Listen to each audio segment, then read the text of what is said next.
as I was saying, Dr. Kraemer has published in a number of interesting venues that cut across academia and policy, and has also had their work covered in the New York Times and the Washington Post and Politico. So welcome, Jordan Kraemer. Thank you for being with us. I also want to introduce Grant Lattanzi. So Grant is one of our students here in media studies as a doctoral candidate, also in the ethnography course that is running this semester. And we have a number of students in that course on in the Zoom for today, which is very exciting. Grant Lattanzi studies media, technology, and everyday social life from an interpretive, social scientific, and historical vantage, and has a master's in communication, culture, and tech from Georgetown University, and has ongoing research projects that are looking at mobile digital images and discourses of technology and urban futures in climate tech, or in the climate tech sector.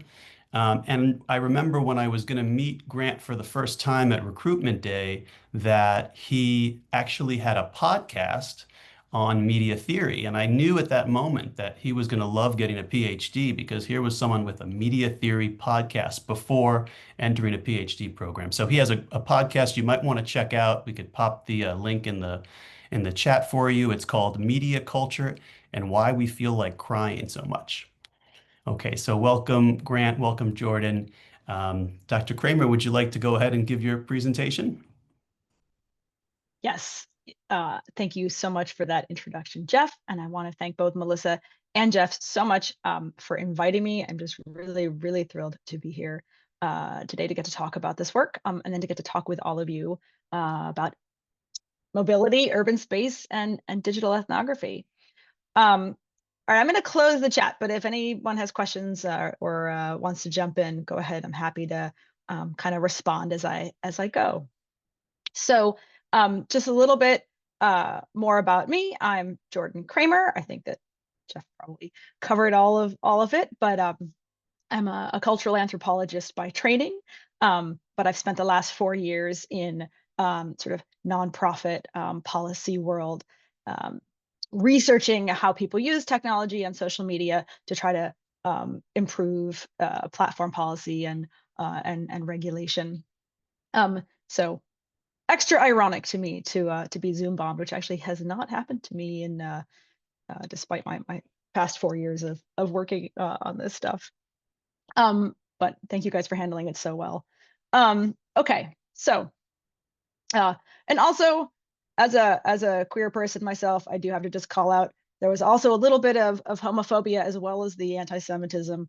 And so I just wanted to highlight that and acknowledge how not okay it was. So on the flip side here, in anthropology, we see the strong historical connections between these forms of sort of difference and othering. That's a little bit less the theme of my book, but it certainly comes up. So one moment. Pull up my notes as well. Okay, so Mobile City came out in January, and it's an ethnography of emerging social media practices among Berlin's creative class in the sort of 2000s, early 2010s. Still can't figure out what to call those decades. Most of the fieldwork was conducted between 2009 and 2010.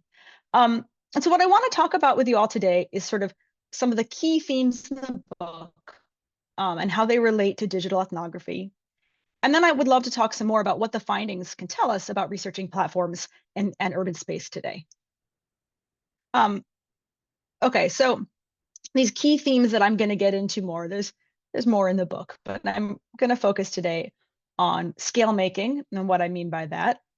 This kind of idea of cosmopolitan nationalism that came up kind of as one of the key findings, and mobility and what mobility means here. So I'm going to talk a little bit more about scale as sort of the social construction of geographic levels, cosmopolitan nationalism in terms of how both Berlin and social media were these kind of hip sites for a sort of acceptable national selfhood, particularly for sort of being middle class and German in certain ways. And then I'll get a little into sort of this idea of sort of culturally meaningful movement and what that means in terms of digital tech and urban space. But I want to step back and give you all a little bit of context um, about why Berlin and why social media, why the different components brought me to do this research. So when I was first embarking on this work over 15 years ago, social media were actually kind of just starting to be adopted. Facebook had only sort of recently been available outside of elite colleges, started to become more popular, spread first among teens and fan communities, became popular among sort of music scenes across the world and in Europe and other places. So a lot of young people were sort of adopting these technologies like Facebook and Twitter. And this was at the same period where a lot of young people were moving to Berlin, both from all around Germany, other parts of Europe, other parts of the world. So we've got sort of the context here of German reunification. In 1989 is when the wall fell. It's called the Wende, or the change. 1990 was reunification, among other things, because it's an earlier phase of German unification in the 19th century. And again, some context, the EU was founded in 1993, and by 1999, Berlin became Germany's capital city. And by creative class, I'm talking about people working in knowledge fields who in the sort of work that I was doing were journalists and students and designers and people in music production. And then I think there's a couple other broader contexts here. So one, as you all know, is the emergence of these sort of social media tools. So by social media, I mean digital platforms and tools that are organized around kind of interlinked profiles and user-generated content. So it's that particular shift that happens in the mid-2000s from kind of more static digital tools to more interactive and sort of ones that allow for social sort of networking. And also mobile phones are becoming increasingly widespread and internet enabled. And so the bigger context here is this shift to what people like Manuel Castells and others, David Harvey, talk about as sort of the information economy or the network society, where sort of main source of economic value is derived less from manufacturing, increasingly from sort of manipulation of data and information, at least in post-industrial world societies. It's part of why this happens is the sort of shift to move manufacturing offshore from places like the US and Europe. And this sort of, I don't say coincides, this is sort of part and parcel of increasing transnational mobility.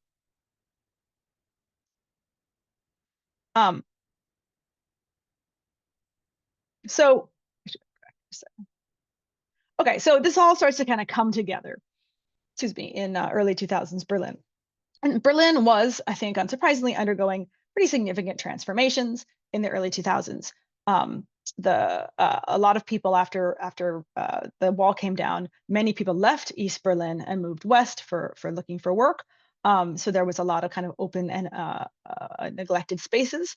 Many scholars have referred to this as sort of the voids of Berlin. There was both sort of culturally and geographically. This is over here is Tachlis, which is an art commune that had been a long history as an arcade, not an arcade, like a shopping arcade, briefly an SS headquarters. And then for many years, it was an art commune with a cinema and nightclub spaces. And now I think it has been taken over for condos. So there was this sort of post-Wende atmosphere of openness and creativity. Lots of artists and activists and squatters moved in, building on Berlin's long history as a place of kind of alternative social movements.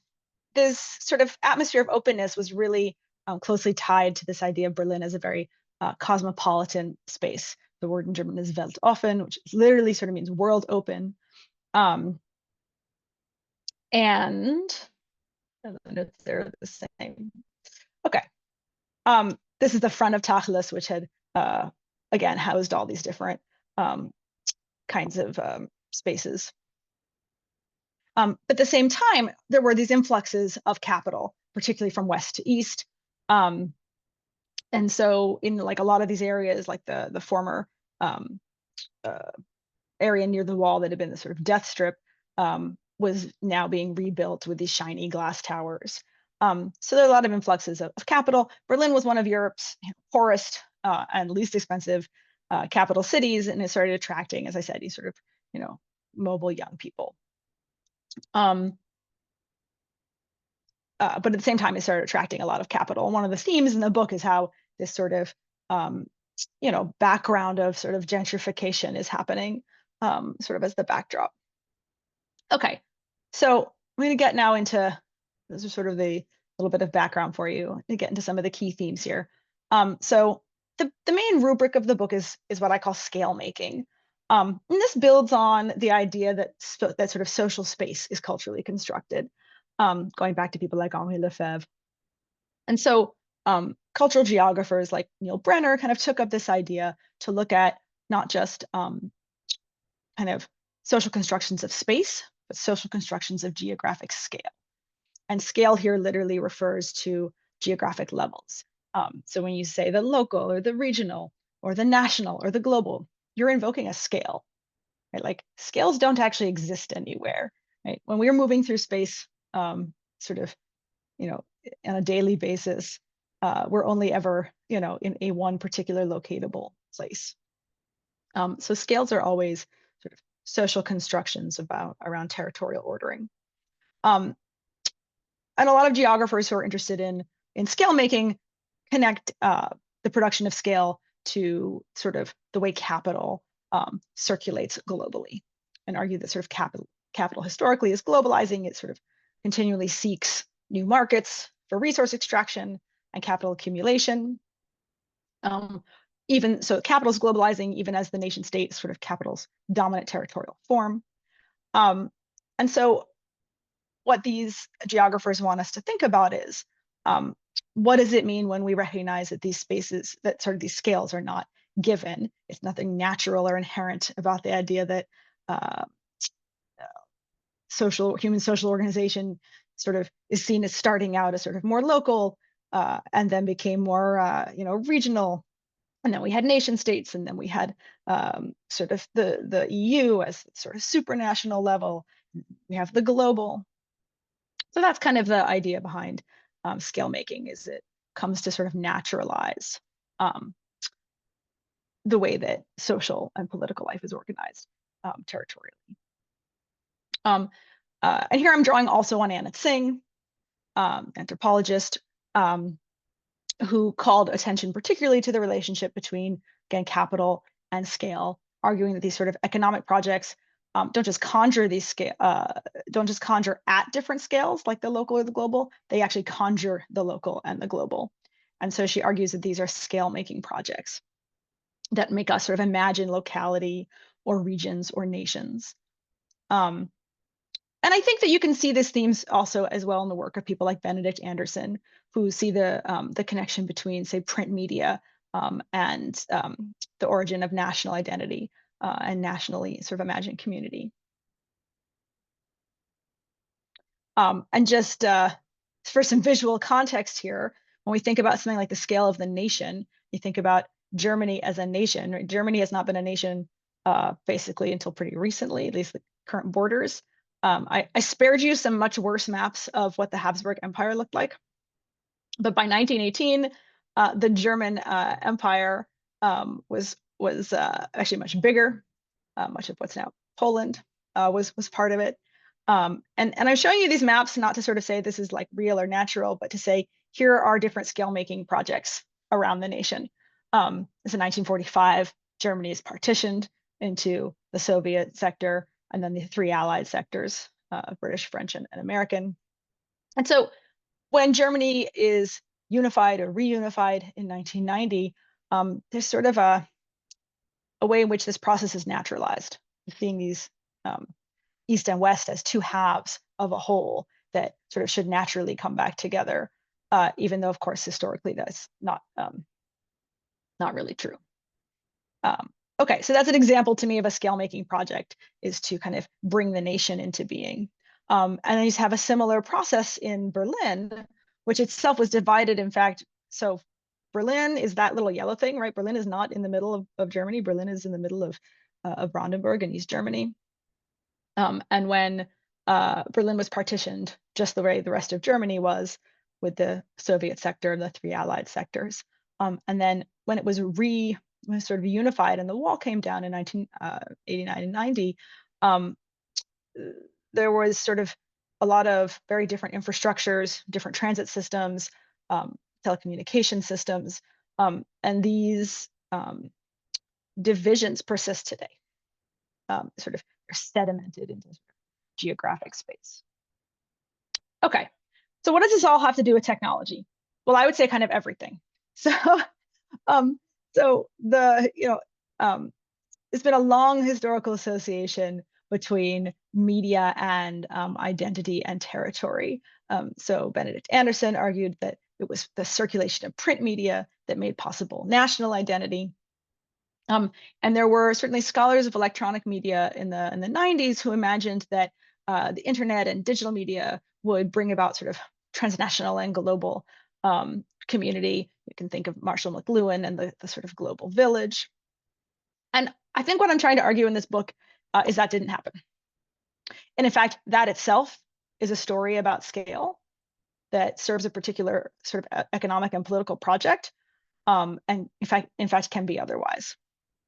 So this is why I say, so actually, I think I'm jumping ahead with this quote, but the sort of key argument I think that this book is trying to make is that what social and mobile media do is not make the world more or less global, but they bring together connections at sort of local, national, transnational levels, and bring them together in new ways. Which, by the way, we could talk about this more later, but is my sort of current theory about why Facebook hasn't actually gone away, is that is one of the few things it still does well. But excuse me, we'll come back to that. Okay, so I'm going to get now into a little bit more some examples here. So I'm going to take, for these three themes, I'm going to dive in a little bit more to each of them. So this is just a screenshot. I didn't actually put any screenshots in the book because Cornell was, concerned about some of the copyright. So instead, the book has them sort of recreated. And for those of you thinking about how to publish, sort of findings based on digital ethnography, this is something we can also talk about.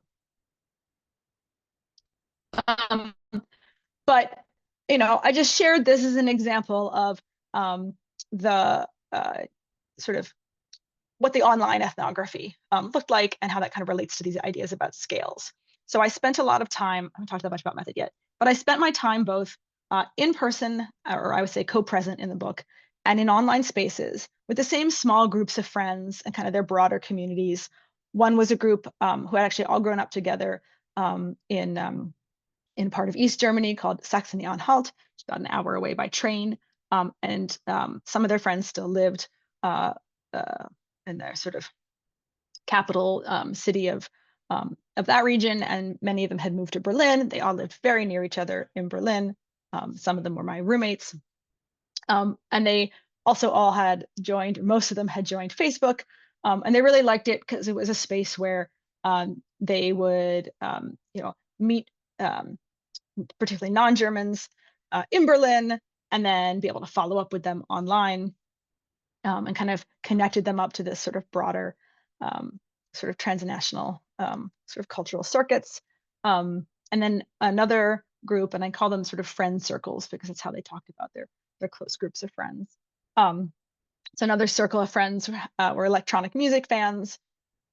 I don't go into it so much in the book, but mostly IDM and not so much techno, which is the big thing Berlin is known for, but kind of other forms of experimental electronic music. So these are people who spent a lot of time going out, a lot of time together, a lot of time at each other's houses, but then they also spend a lot of time online on Facebook and other online spaces together. So the thing I want to just highlight here about what Facebook did at the time, and by the way, this is like before people got the news on Facebook. So it's kind of a very different era of social media. And people actually posted about what was going on in their lives.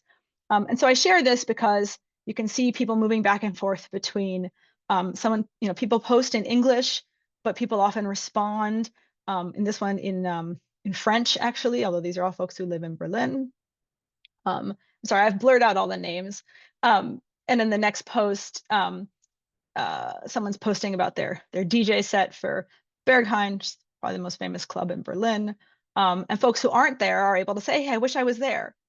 So this one sort of news feed can bring together people, sort of different national identities, French speaking, sort of what I call global, or not just me, but what's called global English, people in Berlin, people not in Berlin, and people not in Berlin, but often in this sort of extended networks of people with similar interests. Okay. So what I'm trying to pay attention to here is how what I call these scale making projects fuse imaginaries of technology, right? That networked media technologies would bring about sort of transnational connection, right? So I'm linking these to the scale, what I call the scale expanding imaginaries of late capital. So this vision of world peace and economic cooperation through global interconnection, through digital global interconnection. And what I found instead was that these technologies actually rework experiences of space and place, and they can sort of generate emergent scales. So they certainly can support what you might call global or supranational connection, but they also support a lot of connections and interactions at other scales. And I think the point to me of recognizing that geographic or spatial scales are socially constructed is it opens up the possibility that they won't hold. And to me, when I was there in 2010 is when the beginning of the European debt, the sovereign debt crisis was sort of unfolding. And a few years after I left, there was Brexit and the UK left. And I think the point is this idea that there's sort of some teleology where ultimately, and in the book, I imagine this in relationship to Star Trek, where sort of ultimately the Earth becomes a polity and it becomes part of a intergalactic sort of type UN type organization. That's a narrative that is linked to ideas about technological progress, but is in fact not inevitable. And I think we're still living in that kind of post global world now. Okay, so the next theme, cosmopolitan nationalism. And what I'm talking about here is this emergence of sort of sense of selfhood and identity in which sort of being German or other national identities are increasingly sort of felt as acceptable when they are in the context of this more cosmopolitan world, and that both Berlin and social media were sites of sort of cosmopolitan selfhood and cosmopolitan nationalism. And I think that's a really important finding that, I came into this work thinking about scale and scale making, but recognizing that both social media and Berlin actually operated very similarly as social spaces was something that I did not expect. So, and these are quotes from the book, that the Berlin sort of cosmopolitan ethos really attracted counterculturally minded young people, and that it constituted a site, or parts of the city and ways of moving through the city, constituted a site of cosmopolitan connection and transnational sort of aspiration to sort of participate in transnational culture that was associated with network digital media. And so I see social media practices like ways of being in Berlin kind of offered a way to participate in these cosmopolitan worlds as urban middle-class Germans and other EU Europeans. And I think that the people were, I think, embraced social media and living in Berlin, and those were things you could identify ethnographically and point to. National identity is something people really didn't talk about, and we can get more in the discussion. We can maybe get a little more into how to sort of identify these themes and topics in your research that people do and don't talk about. Okay, and so I wanted to give you an example from this, what I mean by cosmopolitan nationalism. Okay, so we have like at least one German here, maybe more, who will appreciate, there's an entire chapter in the book about Spargel. It's white asparagus. It's really delicious. It comes into season in May. And in May, lots of people across Germany eat a lot of Spargel. But it has regional ways that you prepare and eat it. And so the folks who are from Saxony-Anhalt during this May, and I see a couple of comments in the chat, but during May, every weekend would just buy huge quantities of Spargel and have giant communal meals, and everybody, people would have their friends over, and we ate a lot of Spargel. But what does this have to do with media, you are thinking? And I'm an anthropologist, so I really like putting things into context. But one afternoon, wait, where did my, oh man, okay. Sorry, I thought I had another slide on this. So one afternoon, a friend of mine had invited me over for Spargel lunch, just the two of us. And after we ate, talking about food and food production, and he took my laptop and opened up Google Maps, and he had the satellite overlay on, and he goes to his grandmother's house, and this is a farm, and he zooms in, and he's pointing out the farm and the farmhouse that they'd had for many generations before they'd sold it, and telling me how his grandmother used to grow vegetables when he was growing up. And so I saw this as a way in which Spargelzeit, Spargel season, evoked these sort of warm feelings of home, sort of German Heimat, and particularly the regional land where he had grown up. He felt really strongly that Spargel had to be the right kind of asparagus from the right region. It couldn't be Greek asparagus. And so the sort of geo media here of Google Maps made it sort of possible for him to navigate virtually while being in Berlin, to this family home that sort of produces really in these feelings of sort of intimacy that was, unlike some understandings of sort of East German identity, is often somewhat complicated, and people, were sometimes sort of embarrassed even by it. This was a place where being German, regional German identity, and being living in Berlin and being online were expressed not sort of verbally, but affectively. Okay, and then the third theme I'm going to talk about is mobility, and what I mean by mobility in this book. Oh wait, I want to check the chat. Sorry, one sec.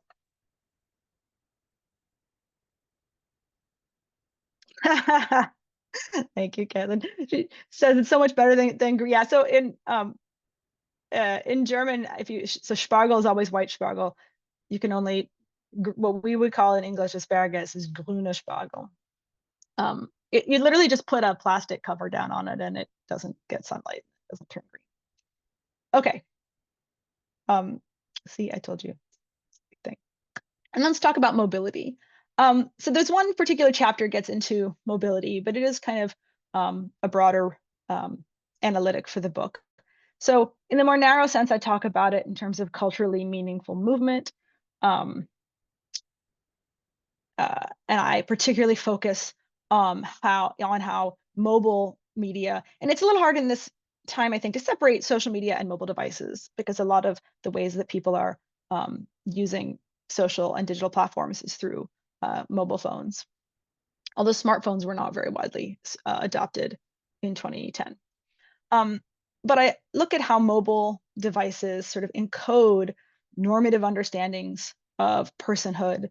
Particularly, I ask, whose mobility do they enable, and what kinds of sort of mobility are seen as acceptable. So there's been, literature by Tim Cresswell and others on sort of acceptable mobility of, and also Lisa Malky, a wonderful anthropologist, on sort of middle class mobility of the national citizen is acceptable, but other kinds of mobility are transgressive and problematic. So the mobility of immigrants, of people who aren't documented, of sort of the working class, etc. Jews, often quite threatening. Okay, so then what I sort of go into a little bit more are how, on the one hand, mobile phones encode these normative understandings of personhood and mobility, but they can also support counter-hegemonic ones. So here's just a couple of screenshots from Kuyp, which is an app that was big among some people in Berlin at the time, got replaced by Yelp. It's gone now. And to me, this kind of exemplifies my argument that mobile apps and services often encode kind of neoliberal ideas about selfhood. It's individual, it's kind of customizable. It legitimates middle-class movements through urban space. So you can go to, lots of restaurants were on Kuyp, but like the neighborhood, convenience stores and, lots of and sort of imbisses, which is like a Turkish sort of snack shop, don't show up on this app. So apps like this are really popular and they help you find your way around urban space, but they recreate sort of middle-class ways of moving through the city. Okay. But then at the same time, I observed social practices around phones that contradicted this. So every week, the friend circle from Eastern Germany would get together, usually at one another's kitchens. They would just all sort of file in the evening and hang out for a few hours, kind of as a longer tradition of the German Stammtisch, which is in a pub, not in a home. But these sort of table gatherings as a place for sociality has a longer history. But one of the things that really surprised me is people would often arrive, take their phone out, and then just leave it on the table and, walk away, which was one thing. And then what surprised me even more is other friends, if their phone started ringing, someone else would just pick it up and answer. And to me, this seemed, very odd. As an anthropologist, whenever you see something that you don't understand, it's usually a good sign that there's something to get into more there. So what I found when I was asking people about their phones, they told me that the sort of point of the phone was, to make calls and to be called and sort of to be available to her circle, to the circle of friends. And so when, one person would answer someone else's phone, it was often because they knew the person calling would be someone in their friend circle who was either on their way, or sometimes somebody who didn't live in Berlin but was still sort of part of their sort of regional group. And so cell phones, which in Germany were called Handys at the time, and there's a whole more story behind that I'm going to not go into here. But these phones could circulate in ways that I sort of see as counter-hegemonic, and made people available to each other in this sort of more collective form of sociality. Okay, so I'm gonna sort of pause there. That was sort of the main discussion about key themes and some of the ethnographic examples. And then I want to take just a little bit of time before questions to think about methods. So this project was conceived very sort of traditionally, I would say, ethnographically. I really saw it as grounded in classic anthropological and ethnographic methods of participant observation, ethnographic interviewing. I spent my time,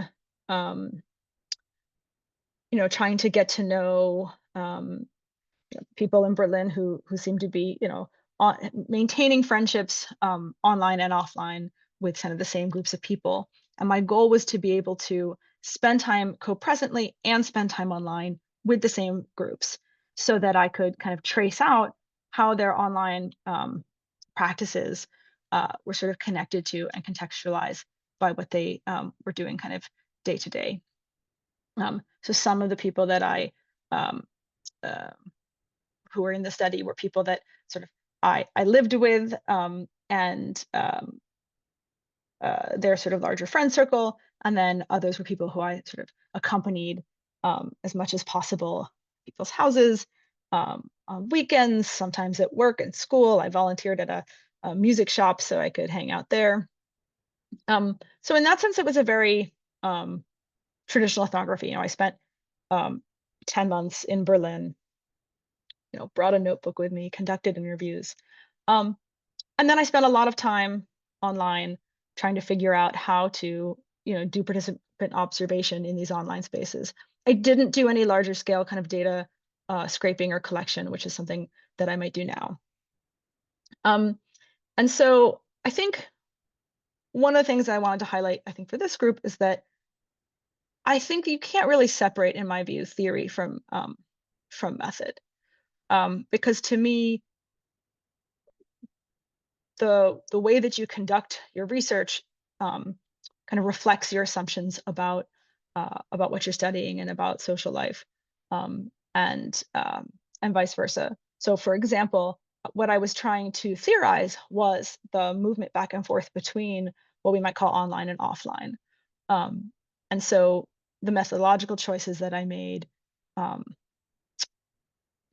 aim was to contextualize online practices in everyday sort of localizable situated contexts.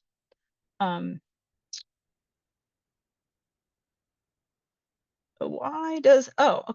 I'm sorry, I think my slides got moved around and some of them are not quite where they belong, because that was supposed to be at the end. But that's fine. We're gonna come back. We're gonna come back to that. Let me wrap this up and then we can come back. So the bigger theme here is why I say Berlin itself was mobile.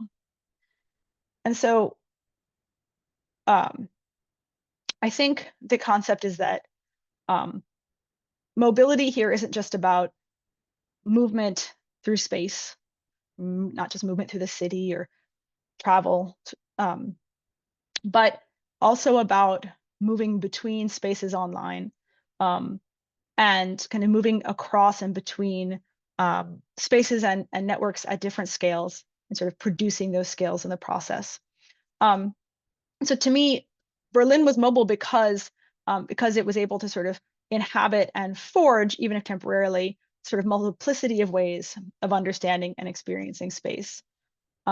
So that's where the sort of concept of the city as mobile comes in. Okay, this was my actual final slide, which was about what the final takeaways from my research for thinking about social media and digital platforms today. And so I was thinking for our conversation, we could get more into some of the methodological questions, and then into some of these sort of, what does this tell us about now? And how would we approach these questions now? So one that's really important to me, and I think it's really important in policy, is that the cultural context is really crucial for interpreting and understanding online practices. And you can't get that context just from being online, which isn't to say you can't do online digital ethnography, because you can. But I think it's important to understand sort of broader cultural context. In terms of the spatial scales, I think what I take away from this is that one, they are not stable. So what we call the local or the regional or the global, these are not stable categories. They can coalesce, but they can also break down.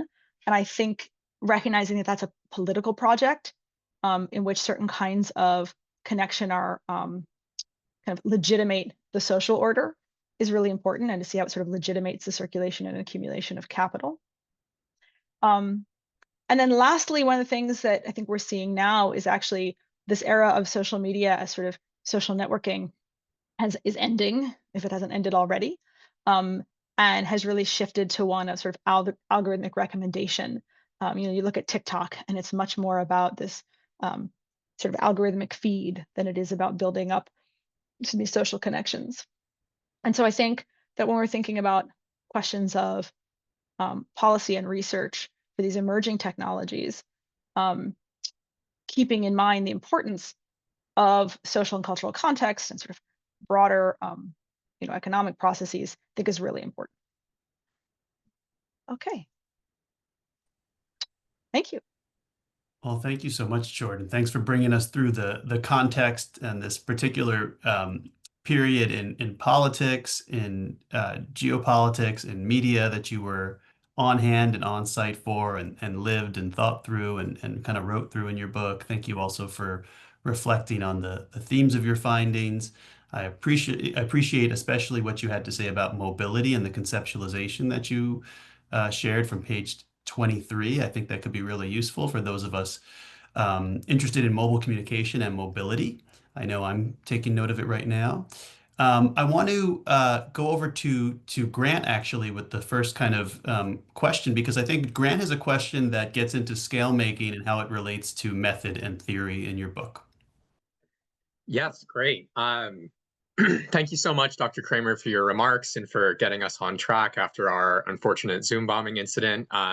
Really appreciate your remarks. And I just also sidebar for folks listening who haven't had a chance to check out the book, something that didn't come to the fore so much in the focus on method and theory is that I've never been to Berlin, but I really enjoyed getting to know Berlin a bit through the book. I thought there were some really lovely descriptions of different spaces and scenes with these particular people at this time in this city, and I really enjoyed that. So throughout your account, and you attuned to these notions of scale and scale making. You also in the book talk about this idea of multi-scalar publics, thinking about the broader project of the European Union and so on, and also looking at large entities like social media platforms, which are understood as operating on particular sort of transcendent scales. I found this attention to scale so interesting in the context of an ethnography, in particular an ethnography with digital components. In Jeff's ethnography course, a big focus for us has been walking the line in an ethnographic account between locally observed occurrences and larger, more macro level concerns, which are understood as conditioning those occurrences. So I have sort of two related questions for you in this area. The first is, when in the process of your fieldwork in Berlin did you first consider scale and scale making as relevant principles for the account you were creating? And how did, once you began considering scale, whenever that was, how did that impact how the work proceeded? Yeah, would love to hear your thoughts. Thanks. I'm just making a note so I can refer back to your question. So your question is how did I sort of come to consider scale ethnographically, and then how did that sort of shape what I did, if I understand you.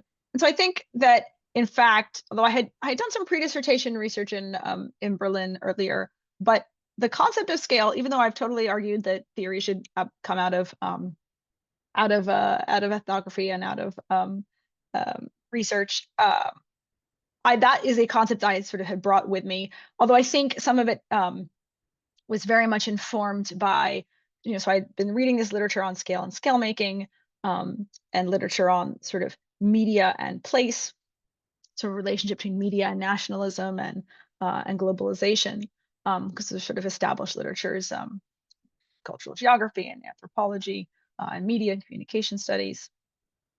And I was thinking about these processes that were happening at the time in Europe around Europeanization, sort of European integration. And I saw there were these assumptions that that sort of digital technologies would play a role in European integration and in creating sort of shared identity at larger scales. And so I wanted to sort of get into that and take that apart a bit, and try to really locate online practices in their cultural and sort of geographic specificity. I think the other piece of why I wanted to ask about scale and scale making is I feel like there are sort of two ways that people often think about online communities. And one is sort of online communities based in shared geography. And so that goes back to anything from the sort of first like wired neighborhoods in like Barry Wellman's work, and campus, college campuses where people were first, students were using social media together on the one hand, and then the literature on fan communities as sort of the first, and sort of communities of shared interest as sort of non-geographic. And I think there are sort of some class entailments that go with that around kind of interest-based communities rather than geographically based ones. So I think I kind of wanted to take these two distinctions, sort of interest-based and geographically based, and rethink those as well, and look at how people's social practices, kind of online and in the city, actually kind of move between those. And so I think those were the kind of broader theoretical questions that I wanted to get into around emerging media practices. But that being said, although I came in to the yes, thank you, Melissa. I came into the this project trying to take kind of literature on scale and scale making and put it into conversation with literature on sort of digital technologies, particularly in anthropology and STS, which is science and technology studies. But I wanted to take those conversations, and so I brought this approach to my work. But there were absolutely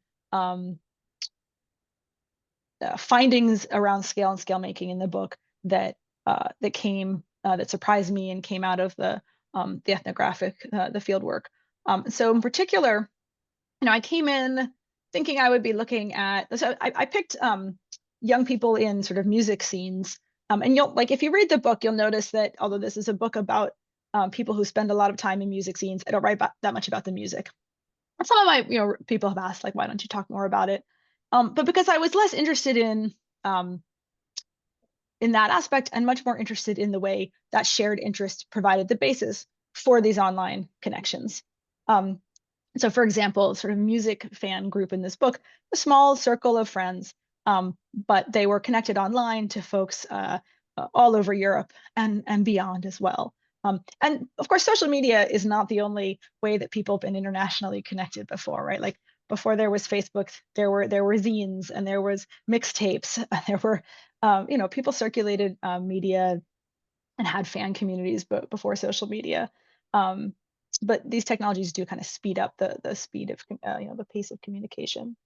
And so I knew I was coming in thinking about kind of transnational, or what I call in the book often translocal fan communities. So they're like spread across multiple locales. But I wasn't really thinking about the sort of construction of regional identities in Germany. And if you know Germany, I should have, and I certainly had people advising the project who sort of raised this issue for me. But it became really evident when I was in the field. I found an apartment in East Berlin on a German, apartment finding website with some roommates. I was not saying, hey, do you guys want to be part of my field project? And then as I spent more time and got to know my roommates, I didn't actually know where they were from. I was just trying to immerse myself in German-speaking part of Berlin. To been to Berlin is very difficult. And so it was only, I don't know, after a couple of months, I started to understand that that my roommates lived across the street from or nearby a sort of really close group of friends. They spent time with them every week. Like I said, they had friends came over every week to hang out, and they would go back home frequently as well, often together to visit their parents who they had grown up together. And then their friends who still lived in Saxony-Anhalt would often come visit. And so it became apparent to me that there was this whole other set of connections that were playing out online and co-presently in ways that I definitely hadn't anticipated. And so I absolutely had to integrate that into my sort of, conceptualizing.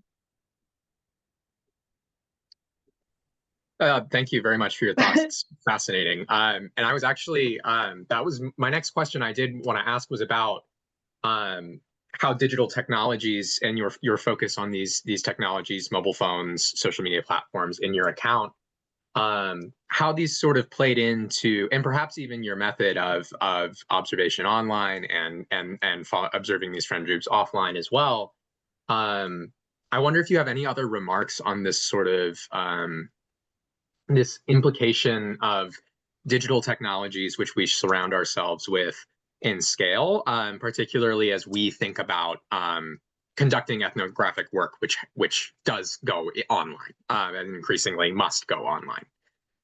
Yeah. I mean, that's a good question. I think I alluded to this earlier in the talk about, what does it even mean to look for scale, and what kinds of things do people talk about and what do they not talk about? I think one of the great strengths of ethnography is it allows you to observe people and elicit their own explanations. And I think that gives you sort of insight into the gap often between what people say and what people do. So when you go back and forth between like participant observation, and you're spending, a lot of time with people, and then you interview them and you ask them, more explicit questions, it's often quite interesting. Or you're spending time with them online, you can kind of contrast the explanations that people have and their sort of sense of things with what you observe. So what I found was that when it comes to sort of scale and geography, there are ways in which people talk about these things quite explicitly, and then there are aspects that they don't talk about. And I'll say a little bit more about that in a moment. But I think that, one of my committee members absolutely, when I was proposing this project, said, how are you going to, like, how are you going to find scale in the field? Like, where is it? How are you going to identify it? And so I had to start to look for things that sort of seemed to me to be related to scale. So I paid attention to representations of the nation. So certainly, I didn't share the photos, but during the World Cup, which was happening when I was there in 2010, it was one of the few times you would see German flags. And you can imagine nationalism and national identity in Germany is especially fraught. And people mostly, well, except for AfD, I guess, but many Germans, particularly in Berlin, don't feel comfortable visibly embracing kind of nationalist symbols. But the World Cup, someone sort of explained to me that it was because a couple of World Cups before, the World Cup had been in Germany, and everybody else was rooting for their team, and Germans sort of finally, for the first time, felt comfortable sort of expressing, national sentiment, because it was part of a broader European community. And so they sort of felt comfortable being German as part of sort of this cosmopolitan European, in this context.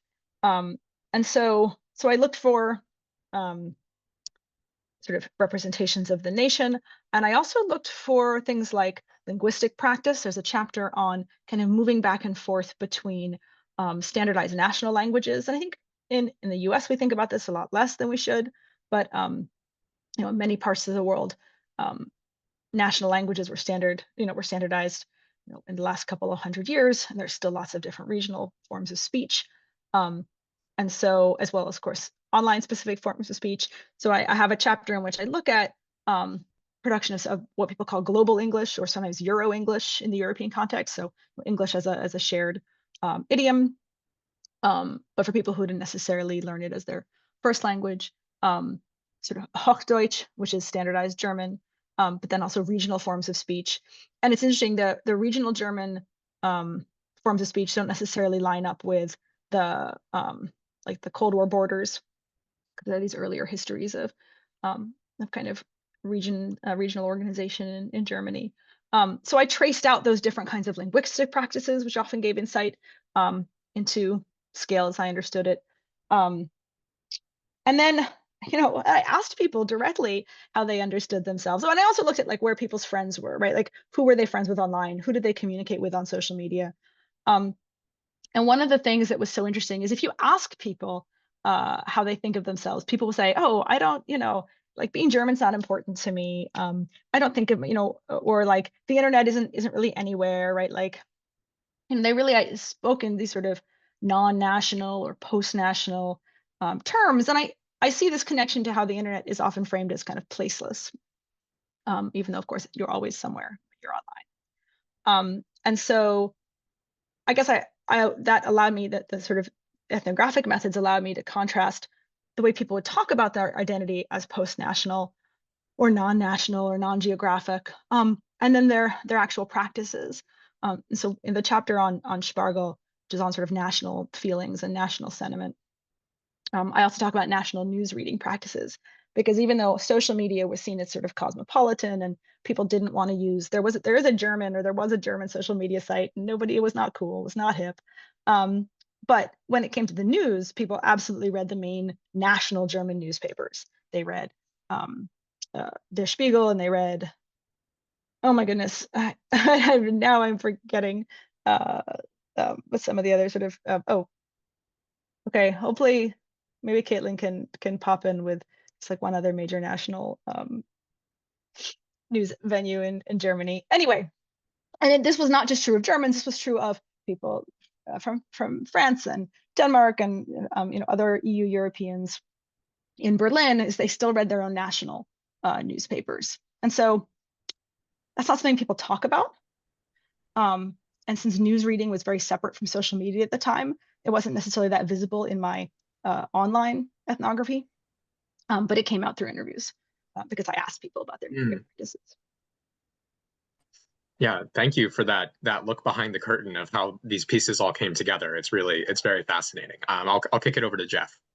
Yeah, I just want to say that I thought there's some tradition of scalar ethnography and sort of transcalar and multiscalar, and I thought you have a real contribution to make to that literature. I'm going to pop in the chat just one example of scalar ethnography and the idea of like looking for these kind of scalar devices, like these kinds of practices or these things that certain actors do when they're trying to reduce complexity or when they're trying to kind of create scale or manage scale. But I thought you really had a very original take on that in terms of communication and language and media practices. I also loved your book as a ethnography of regionalism, and region is not necessarily something we talk about in ethnography a lot. So I thought it was really cool on that point. I'm looking at the time, and it would be more useful for me to open this up to open up our conversation to our audience here and to our students here. So, would anyone like to raise any comments or questions for Dr. Kraemer?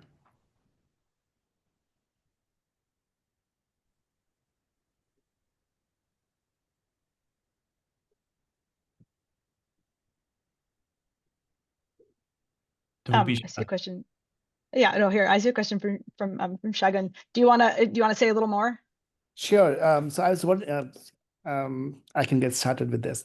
I was wondering about that because you mentioned that the Facebooks and other social media at the time, they looked very different from how we see them now. They are very algorithmically driven. A lot of the content is not even user generated. So I was wondering about that, like how is it influencing these conceptions of scale that you outline in your work? And yeah. Yeah, I mean, it's a great question, and I've written about it a little bit, particularly because one of the things that I was able to observe was when I went back for a sort of post sort of after I had finished the dissertation, and I went back to Berlin for a sort of short follow-up field work. And I was actually there when the Charlie Hebdo shooting happened in Paris, and was already, since 5 years later, it was already a huge shift to news media and news reading. I'm going to see that Caitlin has her hand up as well, but the shift from social media being sort of, people posting about their day-to-day lives with their friends, to being a place where people consumed a lot more news content, on both Twitter and Facebook, and it had become a much more political space. So people who had been quite frankly sort of apolitical when I was there in 2010 had gotten much more politically active. Also, there was all this sort of right-wing activism going on around in response to the civil war in Syria and the rise of ISIS. So there was all this anti-immigration movement with Pegida. And so a lot of folks I knew had sort of gotten political in response to this, to protest it. But what was interesting to me was and I've written about this in a separate piece, is that the Je suis Charlie hashtag kind of took off across online spaces in many parts of Europe. And there was like within a day or two of the shooting, there were not protests, but like vigils in Berlin and across Europe with people with Je suis Charlie signs. So this hashtag that kind of started out as a like a Twitter hashtag, circulated online and in in actual spaces in these ways that really were quite distinct from how I think how social media had integrated into people's lives previously. So I think, but just to answer the second part about the algorithmic feeds, I think we're just seeing this further breakdown in I don't want to say social connection, but like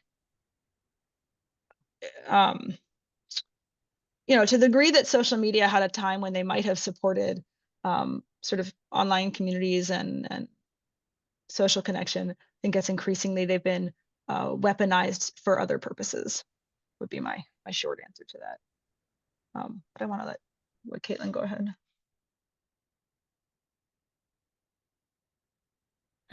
Thanks so much, Jordan, for this talk and your book. I haven't read it, but I will grab a copy. I just was wondering if you could talk a little bit about what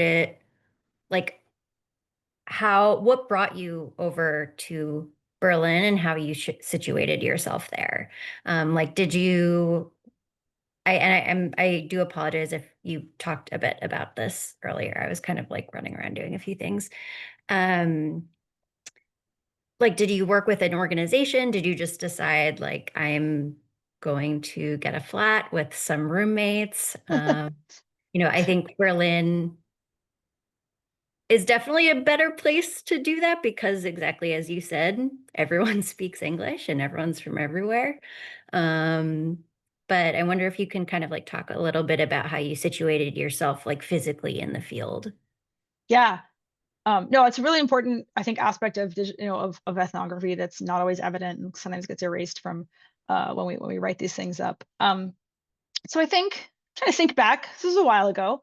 Like I said, I think theoretically and conceptually, Berlin seemed like kind of a perfect site for thinking about questions of scale and scale making, precisely because of this history of being sort of stitched back together and sort of to me, it's sort of become like a synecdoche for European reintegration.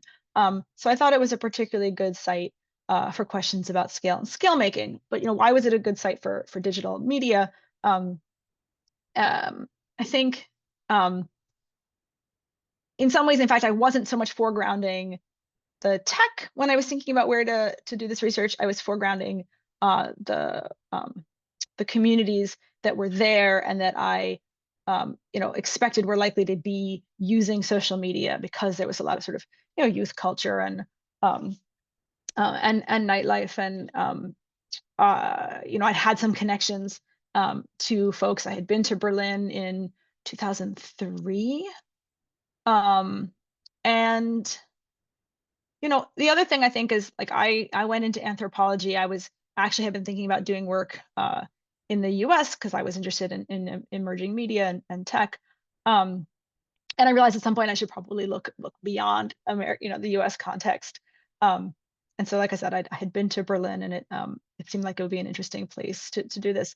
And then because I had connections there, I got to Berlin. I did a pre-dissertation fieldwork in 2007, and I spent like a month in Berlin, sort of making connections and just going, going out and trying to meet up with sort of different communities. And so then I sort of had some connections when I came back. But I mean, it was slow to get started, and I think this is a challenge with all field work, especially when you're trying to make connections that you don't already have. I mean, I would say it took a few months where I didn't get much, didn't do much data collection, and then the last few months it was just like a torrent, and I felt like I was writing field notes constantly. And so I think, if some of you are thinking about doing ethnographic projects and you haven't started yet, it's really normal for them to take, to go slowly at first. Also because when you're first in the field, you don't know what you're looking for. You're kind of looking at everything and it's kind of overwhelming and you're not really sure what's important. I mean, even now I wish I had like taken a lot more photos because there's a lot of stuff that and you're kind of writing up everything and you just, even if you have a topic, it can be hard to focus. And I think one really good piece of advice I got from one of my committee members was that, you're done when you feel like you're actually not learning anything really new, and you sort of feel, so I think there's just a trajectory there. But yeah, I did do things like, go seek out roommates and try to kind of get integrated into local communities. And like I said, I did things like I volunteered at at a record shop and just helped out there. And I ended up being able to, like, people started taking me with them. I mean, they started taking me to visit their families and to their universities, and so I sort of was able somewhat quickly to get integrated into sort of daily life. I love that. People started Yes, taking thank you. me with them. That's when we know we're doing something right. We're Yeah. starting a little more I settled mean, insights. you have to just say like, hey, I'm here to do research. And people, look, I think that my experience has been, well, people are often, are happy to sort of be helpful. And, when you say that, I feel like it did often open up sort of spaces to do the research. What would others like to hear about in terms of theory or methods or any other aspect of the field work or the book? Young Rem. Yeah, thank you, Jordan, for this awesome web talk. I really enjoyed hearing it. I think we spent a lot of time in today's talk talking about, the role of especially the people, like the users, social media users, in shaping Berlin and the scale making projects. I was wondering if you have any stories to share about, especially the role of the urban planners, policymakers, city planners, especially the role of the state and local governments in also shaping Berlin as a Berlin city. Like, were they also imagining something different about the role of social media in propelling these projects? Were they creating any tensions or frictions with the users that you interacted with? I was just trying to look at, I was wondering if there were other stakeholders that were involved in this scale making projects and how they were interacting with each other. So it's a really important question, and the answer is absolutely. But it is the subject of a very wonderful book that is not mine, that I strongly recommend. Hold on, I'm going to go pull it for you. Called Berlin Alexanderplatz. And I think I might talk about this. I'm sure I talk about this briefly. I'm just looking at by Gisa Wes-Kalnes, and this is the link to NYU. There must be a better link. Because she actually writes quite like her book is entirely about Alexanderplatz, which is this central transportation and commerce hub. Thank you, Melissa. In sort of center of Berlin that had been in the east, and when it was redeveloped, there was it was a huge site of conflict and contestation between urban planners and residents. So I did not do this research, but it has absolutely been done, and I found this book really helpful when I was was writing my book. But there were some other places where these issues did come out, and they were around what I said about this in the book. But there was a lot of conflicts and contestations around the use of urban space. So like one of the ones that I saw was around cafe culture.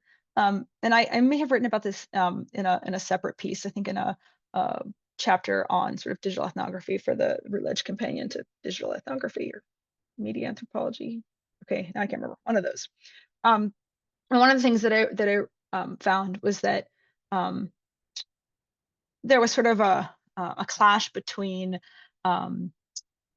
Berliners and other Europeans for whom cafes are a place where you go with your friends. You do not bring your laptop. You sit down, you have a coffee, you chat. You might read a magazine because they provide magazines. And when you're done, you leave. And then the sort of like American sort of somewhat expat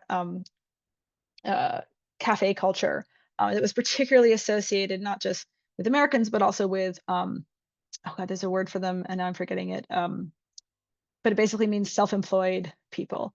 Sort of, mobile, what we call now like mobile workers, laptop workers, people who would come and sit in a cafe with their laptop all day. And this was seen as rude and inappropriate. And there was like one coffee shop where this behavior was the norm. Yeah, like digital nomads, exactly. But I think the German is Selbstarbeiter, sort of self-employed people. And for a lot of people that I knew, sometimes they engaged in this behavior, and then at other times they were quite critical of it. And they saw it as kind of emblematic of the types of capital that were coming into Berlin, and the sort of startup culture that was also taking off at the time. And so yeah, there were definitely these contestations around the use of technology in public space that were absolutely around sort of gentrification and class. And ultimately, I didn't talk about this too much today, but like those voids of Berlin that I mentioned at the beginning, these spaces like Tacheles, this kind of artist commune, almost all of those spaces are gone now. Berlin still has a lot of the nightlife and the club life because it's very famous for that, but it also has an insane amount of new construction. In fact, I didn't get a chance to, but I wanted to upload some of my photos from when I was there just a few weeks ago for a summit for the Coalition of Independent Tech Researchers. And anyway, I would love to share, I should share some of those photos because some of the places that I had done research are just totally unrecognizable now. So the gentrification has happened. And there's one more question I want to get to, but I will also say, like, this is the work I have done since Berlin has been on these issues around kind of contestations over public space, and particularly in terms of technology and racial and economic justice in Brooklyn. And it's just my more recent research. Okay, so Caitlin with a C asks about writing digital field notes. And so I really appreciate this question about writing field notes for digital versus co-present. Yeah, this is like, I think such a helpful thing to point out, because it was a real struggle. I actually found doing online fieldwork really challenging. Doing in-person or co-present fieldwork is sort of a convention for it. Although of course I did have some awkward moments because I would bring my notebook to like nightclubs and people would be like, "Are you a journalist? Right? What are you doing?" But still, it kind of fits in. And I had a lot of moments that reminded me of if you've all read the original Field Notes, so wonderful anthropological guide to kind of the nuts and bolts of field work and field notes by Roger Sanchek. But a lot of anthropologists have talked about things like hiding out in a bathroom to take their field notes. So there was some of that. But in terms of online, so what I found I couldn't just sort of scroll Facebook and take notes. Like, it just didn't work. And so I found instead that screen captures combined with capturing the HTML. Yeah, so there's the field notes, and then there's the e-field notes, which I think I have back here somewhere. Here we go. So in fact, I strongly recommend this book, e-field notes. yes, I'm in it. So there's that. But this is a kind of updated book on doing field notes online. But yeah, I just quickly methodologically, I found that I did a mix of screen caps, but screen caps are a little bit tough because then you lose all the text. They're good because you keep the way it looked, even if the website, changes the like the back end later.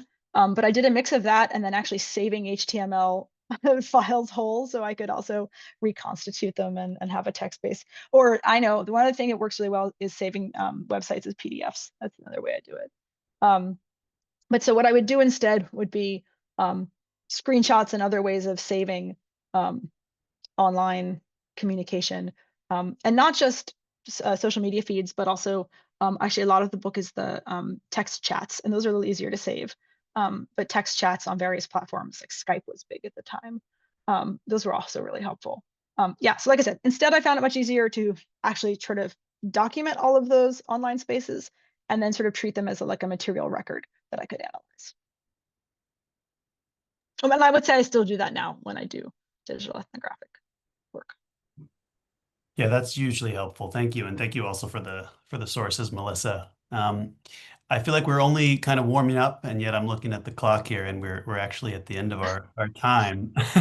I want to apologize again for that hateful disruption at the beginning, and I want to thank you for your recovery and for really a very insightful talk and reflection on theory and methods.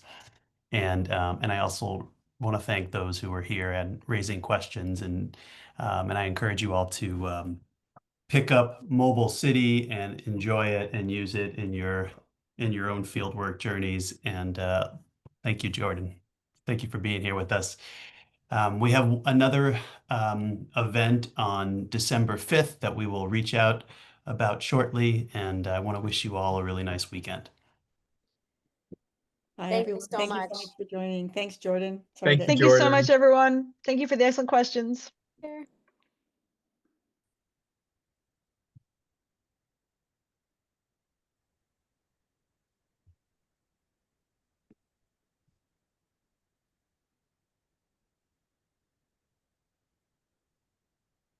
Hey, guys. I was looking for that. Sorry, I'm looking for the button. I'm like, where is the button? It keeps moving around. Bye, y'all. Thanks for Bye, a y'all. great